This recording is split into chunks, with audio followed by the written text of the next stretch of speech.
Hi friends, in this video you will learn how to add links to your Instagram story. So let's begin the video. And if you haven't subscribed the channel, please subscribe the channel for more informative videos. So let's start the video. First of all, you will simply open your Instagram application.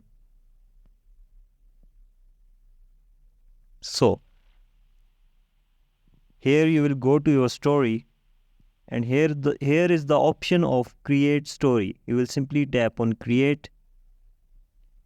At the middle there is the option of swipe up. You will simply swipe up from here, and here is the link option. You will simply tap on the link option. So here you will simply paste your link and you will select done. So the link has been pasted. After, you will simply tap on upload story and your story will be uploaded as your link has been uploaded on your story. So if you like the video, please subscribe the channel for more informative videos. Thank you.